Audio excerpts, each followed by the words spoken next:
Halos magkagulo naman ang mga residente sa dulong barangay sa Pasig nang mahatiran kanina ng tulong.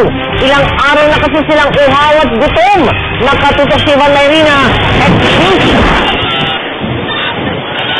Lutang na lutang ang pagiging malikhain ng mga Pinoy habang binabaybay namin ang Mercedes Avenue sa Pasig habang sakay kami ng 6x6 truck para magbigay ng unang bulto ng relief goods sa mga barangay na lubog pa rin sa tubig baha. Maliban sa malalaking sasakyan, nariyan din ang mga likha ng mga taga rito.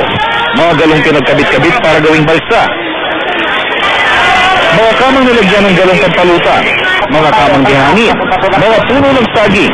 At kahit anong bagay na lumulutang na pakikinabangan sa pagbaybay sa gatuhod pa rin baha. Ang pamasahe sa mga kakaibang bangkang ito mula 20 hanggang 100 piso depende sa distansya. Nagtsatsaga ako kami kalalakad hanggang dito tubig, 3 araw ako nagtsaga. Naglalakad ako pupuntang palengke. Ngayon, hindi nyo na kaya? Ngayon, hindi ko kaya eh. Ang rayuma ko kasi sumasakit na eh. Di ba mahal yun?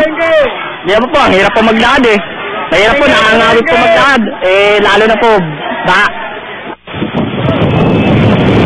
Ang sitio nagpayong sa barangay pinagbuhatan ng target ng relief operation na aming sinamahan. Isa ito sa pinakamalaki at pinaka-depressed area sa Pasig. Nasa boundary ito ng Taytay at malapit sa Laguna, Dibay, kaya isa itong binabantay ang flood-prone area. Habang papalapit kami sa lugar, pabagal na ng pabagal ang pag-usap ng aming truck, kasabay ng pagkapal ng mga taong sumusunod sa amin.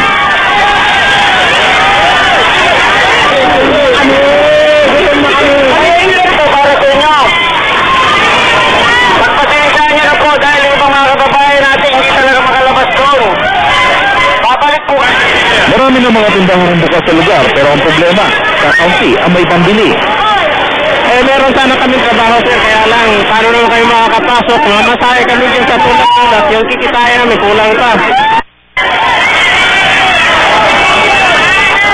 Nang sa wakas marating namin ang lugar, hindi pa nakakapwesto ang truck, ay ito na ang pila.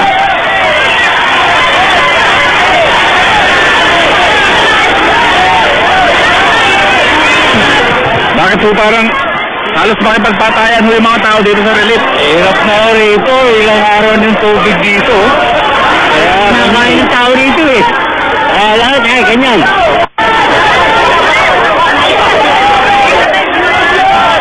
Pinilit pa noong una na gawing maayos ang pamimigay, pero talagang hindi mapapila ang mga tao.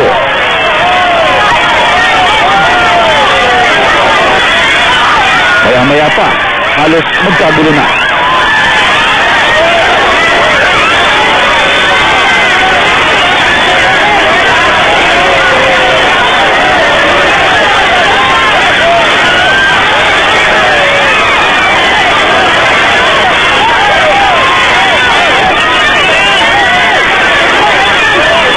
Sino nga bang makapagsasabi ng batayan ng pamimigay sa mga taong ilang araw na nakikipagtuos sa gutom at uhaw?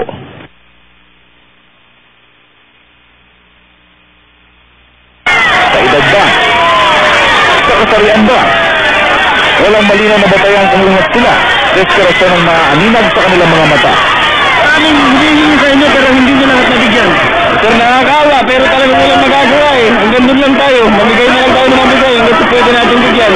Kawawa talaga. Gano'n mo ba kahirap mamigay? Kaya nakikita natin ngayon. Hindi pala gano'n kadali ang mag-abot ng tulong. Sir, kailangan talaga maximum tolerance dito. Tayo na uunawa sa kanila. Nagugutom sila sir eh.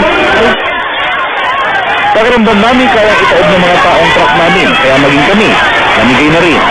Sa pangkalahatan, umaabot na sa halos 80,000 supot ng relief goods ang naipamigay sa lungsod ng Pasig. Ivan Mayrina nakatutok, 24 oras.